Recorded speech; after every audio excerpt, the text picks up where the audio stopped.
2026 தமிழக சட்டப்பேரவை தேர்தல் பிரச்சாரத்துல அரசியல் கட்சிகள் தீவிரம் காட்ட பிரதமர் மோடியினுடைய தமிழகம் வருகை அப்படிங்கிற தகவல் தனி கவனத்தை பெற்றிருக்கு. இது பற்றி இப்ப நாம விரிவா பார்க்கலாம். தமிழக சட்டப்பேரவை தேர்தலுக்கு இன்னும் 10 மாசம் தான் இருக்கு. தேர்தலுக்கு பிரதான அரசியல் கட்சிகள் எல்லாம் இப்பவே தயாராகிட்டும் வருது. தமிழகத்துல தற்போது ஆளுங்கட்சியா இருக்க திமுக தலைமையில வலுவான கூட்டணி தேர்தல் களத்தை சந்திக்க தயார் நிலையில இருக்காங்க. மறுபக்கம் எதிரணியில 2024 நாடாளுமன்ற தேர்தலை தனித்தனியா சந்திச்ச அதிமுகவும் பாஜகவும் இப்ப சேர்ந்திருக்கு. இதுக்கு இடையில மற்றொரு அரசியல் சக்தியா நடிகர் விஜய் தலைமையிலான தாவேக களத்துல மோத ஒரு பக்கம் தயாராகிட்டு வருது. இப்ப மாநிலத்துல ஓரணியில தமிழ்நாடு அப்படிங்கிற பெயர்ல தேர்தல் பிரச்சாரத்தை தொடங்கி இருக்கு திமுக. இன்னொரு பக்கம் பார்க்கும்போது மக்களை காப்போம் தமிழகத்தை மீட்போம் அப்படிங்கிற பேர்ல அதிமுக பிரச்சாரத்தை தொடங்கிட்டாங்க. இது இப்படி இருக்க வர செப்டம்பர் முதல் தமிழகம் முழுவதும் தாவேக தலைவர் விஜய் சுற்றுப்பயணத்தை மேற்கொள்ள இருக்காரு அப்படின்னு அறிவிக்கப்பட்டிருக்கு. 2024 நாடாளுமன்ற தேர்தலில் மாநில கட்சி அந்தஸ்து பெற்ற சீமானுடைய நாம் தமிழர் கட்சியோ 2026 தேர்தலில் வெற்றியை பதிவு செய்ய தீவிரம் காட்டிட்டும் வராங்க. எல்லா கட்சிகளும் பிரச்சாரத்தை இப்பவே தீவிரமாக்க தொடங்கி இருக்கு. இந்த நிலையில தான் தமிழக அரசியல்ல ஆதிக்கம் செலுத்த பாஜக ரொம்ப காலமாவே போராடுது. 2021 சட்டப்பேரவை தேர்தலில் அதிமுக கூட்டணியில 4 இடங்களை வென்றிருந்தாங்க பாஜக. இப்ப அதிமுக கூட்டணியில அதிகமான இடங்களை வெல்றதுக்கு பாஜக ஒரு பக்கம் திட்டம் போடுது.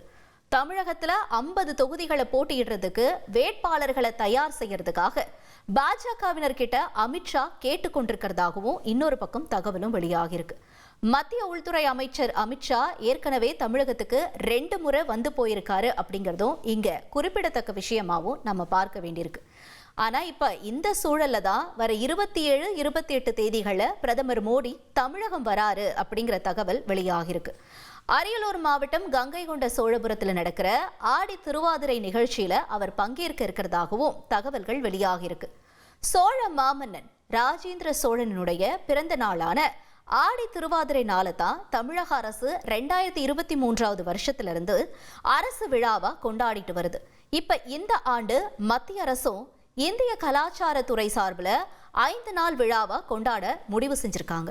ராஜேந்திர சோழனுடைய பிறந்த நாளான 23ஆம் தேதி தொடங்கி 27 வரைக்கும் 5 நாட்கள் விழாவும் கொண்டாடப்படுது.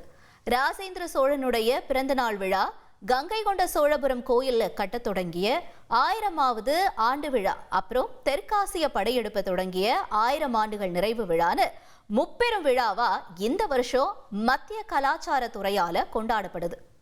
விழாவுக்கு பிரதமர் மோடி வருகை அப்படிங்கிற தகவல் தான் இப்ப தனி கவனம் பெற்றிருக்கு அப்படின்னு தான் சொல்லணும். தமிழக அரசியலை பொறுத்த வரைக்கும் வளர்ச்சி அப்படிங்கறத தாண்டி தமிழ், வரலாறு, கலாச்சாரம் இது எல்லாமே பிரதான இடம் பிடிக்கும். இதுல ஆன்மீகத்தையும் உட்புகுத்திடணும் அப்படின்னு பாஜக அரும்பாடுபடுறதா அரசியல் பார்வையாளர்கள் சொல்றாங்க.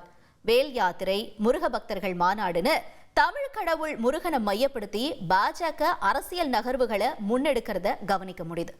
இதுக்கெல்லாம் டஃப் கொடுக்கிற வகையில தான் கோயில்கள் சீரமைப்பு, கும்பாபிஷேகம்னு எக்ஸ்பிரஸ் வேகத்துல போய்கிட்டு இருக்கு திமுக அரசு இன்னொரு பக்கம்.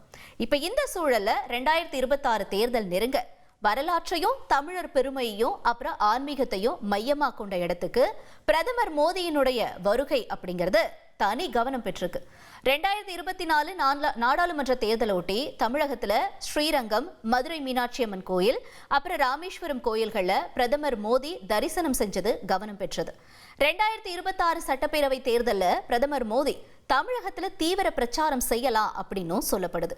இப்ப ஆடி திருவாதிரையொட்டி 2026 சட்டப்பேரவை தேர்தலுக்கு பிரதமர் மோடி அச்சாரம் போடுகிறாரா அப்படிங்கிற கேள்வி வலுப்பெற்றிருக்கு அப்படின்னு தான் சொல்லணும். உங்கள் தந்திவன் தொலைக்காட்சியில் காவலன் வியாழன் தோறும் இரவு 8 மணிக்கு காணத் தவறாதீர்கள்.